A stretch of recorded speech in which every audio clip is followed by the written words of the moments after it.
Dunyo bir ko'zgu, u har kimning qiyofasini aks ettirib beradi. Assalomu alaykum azizlar. Donishmandlardan biri dunyoni ko'zguga qiyos qilsa, yana biri katta teatr sahnasiga, odamlarni esa ana shu sahnada o'z obrazlarini qoyilmaqom ijro etayotgan aktyorlarga o'xshatgan ekan. Ammo san'atni tushungan, ayniqsa teatr san'atining qadriga yetganlarga ma'lumki, haqiqiy aktyorlarning o'rni sahnada, teatr sahnasida. Ular bizga o'tmishimizni, kechagi kunimiz, bugunimiz, hattoki ertangi kunimizni mahorat bilan ko'rsatib bera olishlari mumkin. Alisher Navoiyni ko'rganmisiz? Qariyb bundan 6 asr ilgari yashab ijod etgan buyuk shoir Alisher Navoiyni. U kishini ko'rganlar, hattoki go'zal g'azallarini tinglash nasib etgan insonlar bor. Ulardan biri O'zbekiston xalq artisti Rixsixon Ibrohimovadir.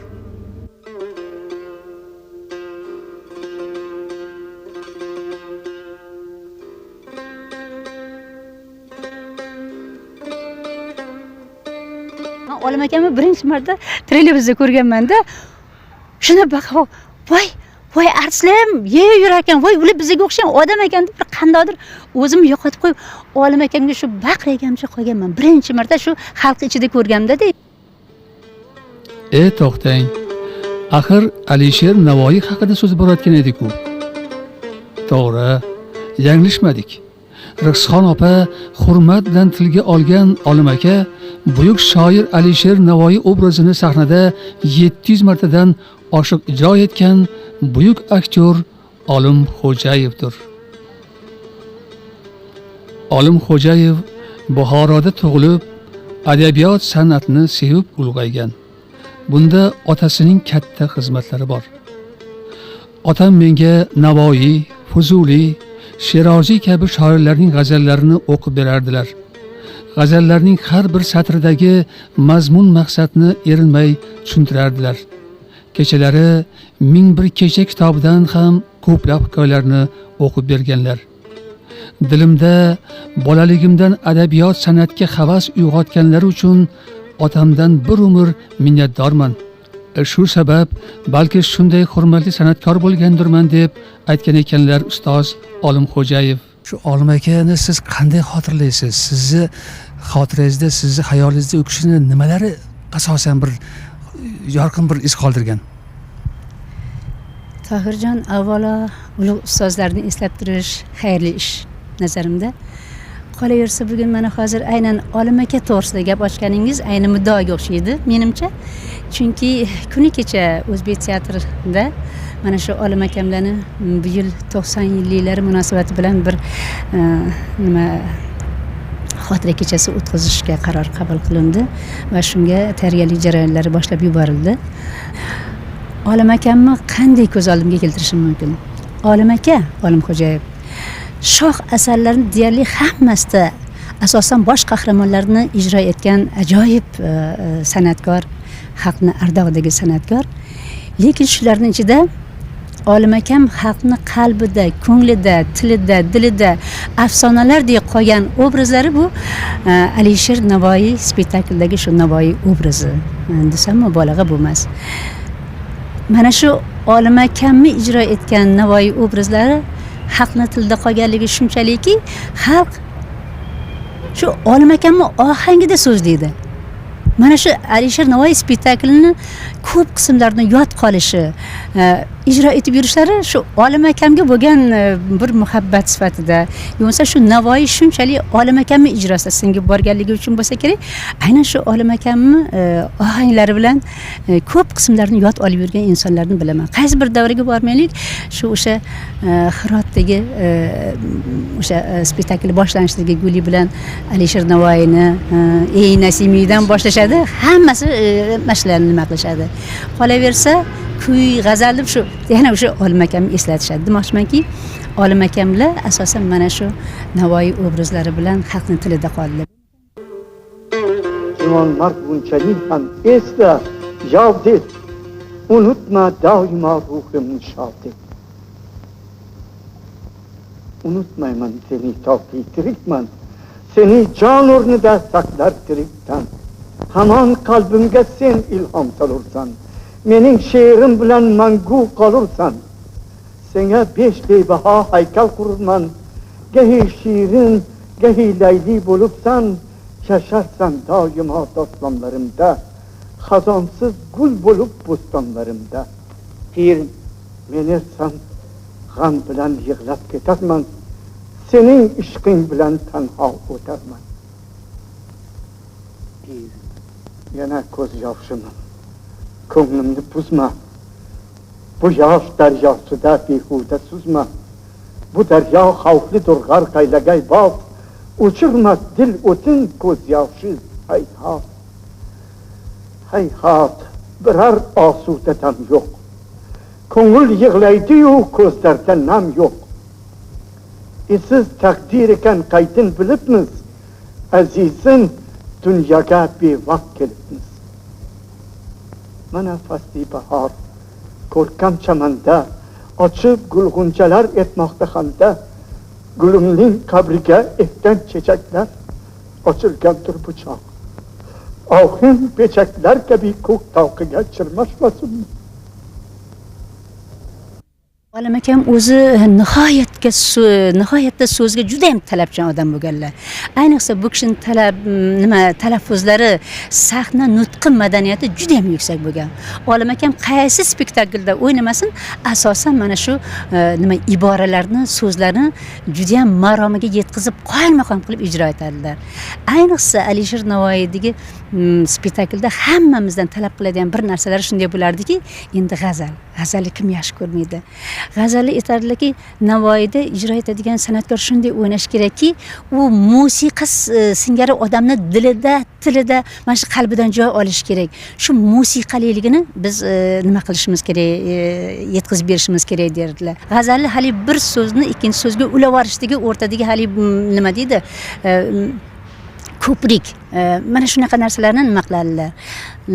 Ko'rib gulzor ichida sizni yolg'iz, so'raqsiz indamay men behayo qiz. Qarang, o'rtada deyarli pauza yo'q. Lekin o'sha so'zlarni asosiyasini bo'rttirib berish bilan mana shunaqangi nimalarni talab qilardilar-da. Olim akani qaysi bir xususiyatlari, qanaqasi bir haligi aktyorlik o'sha mahoratlar deymizmi yoki boshqa bir qanaqadir boshqalar bilmaydigan bir insonlik fazilatlar deymizmi, hozirgi yoshlarga nimasi kerak shu Olim akani yoki bo'lmasa boshqa juda ko'p buyuk aktyor o'tgan-ku. Men aynan shu Olim akaning nimalarini hozirgi yosh aktyorlar olish kerak deb o'ylaysiz? Olim akamda birinchi galda o'ta ziyoli, aynan madaniyatli, o'ta batartib, har bir so'zda o'zini tutishida, yurishida, umuman san'atkor bo'lsa, mana shunaqa odam bo'lish kerak deb o'ylayman.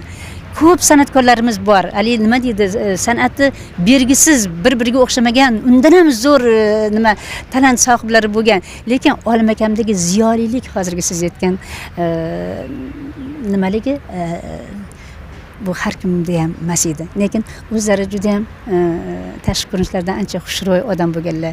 Shu kiyimlarda ham biron joylarda dog' ko'rmasangiz.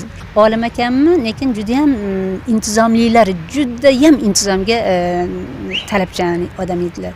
Keyin Olim aka boshqa san'atkorlarga nisbatan jamoat arbobi bo'lganlar. U kishi faqat san'at bilan emas, Olim akam juda ko'p yillar, uzoq yillar hukumatimizning katta organlarida bizni bir nimamiz sifatida vakilimiz sifatida qatnashganlar. Ko'p joylarda o'sha hal qiluvchi ovozga ega bo'lgan san'atkor sifatida. Ko'p yillar teatr arboblari uyushmasini, o'sha teatr jamiyati deyilardi, uni boshqarganlar, teatrimizning direktor bo'lganlar, asarlar qo'yganlar. Endi bitta san'atkor uchun bu narsalar deputat bo'lganlar, xalq noibi bo'lganlar, juda uzoq yillar bilan hammasiga vaqt kerak bo'lgan, hammasini uddasidan qoyilmaqom qilib chiqqan san'atkor bo'lgan. Endi bolalarimiz bulardan nima deydi, bir jihatini olgan taqdirda ham boyigan bo'lardi. Men hozirgi san'atkorlarimizni shu Olim akamni qaysi bir jihatidir o'zlariga qabul qilib olishlarini juda ham xohlardim. Olim aka endi har bir san'atkorning ichida mana shunaqangi go'zal nutqi, go'zal xulqi, go'zal chehrasi, go'zal san'ati bilan ajralib turgan go'zal inson edilar. Ilohim ruhlari shod bo'lsin. Mana 90 yillari kelyapti. Olim akamdek san'atkorlar qayta tug'ilishini xohlardim. Mavlono Xondamir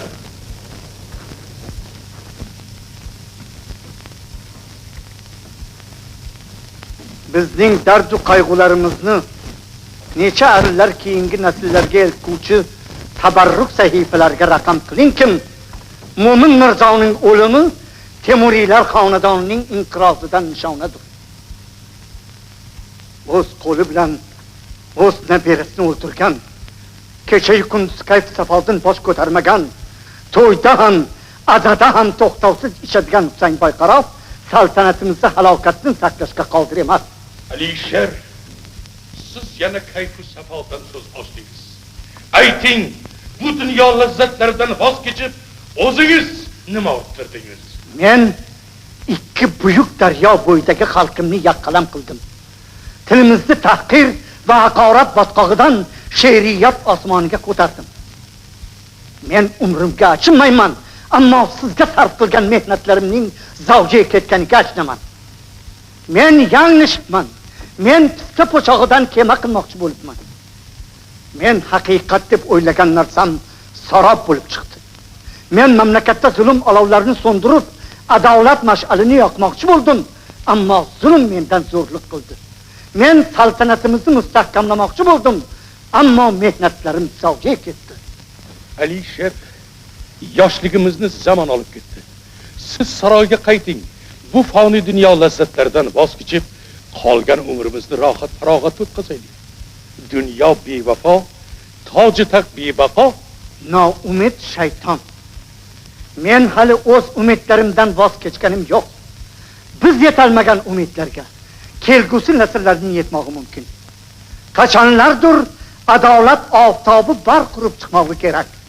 Dunyoda baxt va haqqoniyat tantana qurmoqi darkor. Odamlar orasida nizo yo'qolg'usidir. Lekin qachon? Bu savol hamon javobsiz qoldi. Ammo insoniyat bu jumboqni axir hal qilur. Chunki uning qo'lida adolat va haqiqat yo'lini yorituvchi tafakkur mash'ali bordir. Shunda kishilar meni o'zlarining buyuk hamkorliklarga chaqirurlar va men asrlar osha o'z she'rlarim bilan labbay deb javob beraman. Men ketdim. Alisher, huzurimda qoling. Gunohlarni ko'paytirish, xatolarni orttirish uchun. Xayr shahanshah, men saroydan butkul ketdim. Qayoqqa? Xalqimga, ijodimga.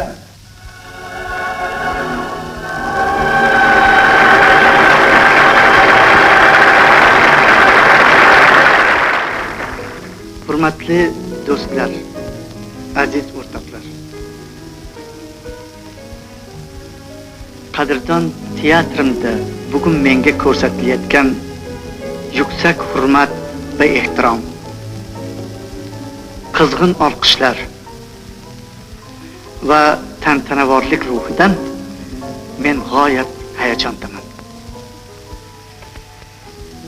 Meni voyaga yetkazgan shu teatr, shu qutlug' dargoh bilan faxrlanaman, g'ururga to'laman. Olim Xo'jayev ustozlardan o'rnak olib, hayotdan o'qib, o'rganib, katta obro' e'tiborga sazovor bo'ldi. Sahnamizning yorqin yulduziga aylandi. U yulduzning sho'rlari teatr sahnasini ham, dilimizni ham uzoq yillar yoritib turishiga ishonamiz. Azizlar, dunyo charxpalak misoli aylanaveradi. Fasllar birin-sirin almashib, yana bahor qaytishi yangliq. Sahnamizda Abror Hidoyatov, Shukur Burxonov, Olim Xo'jayev, Saraxonim, Lutfxon aya, Mahmudjon G'ofurov, Hamza Umarovlarning yana paydo bo'lishiga ishongimiz keladi. Rixsixon opaning dil so'zlari, orzu umidlariga qo'shilgan holda ko'rsatuvimizni yakunlaymiz. keyingi ko'rsatuvda ko'rishguncha xayr.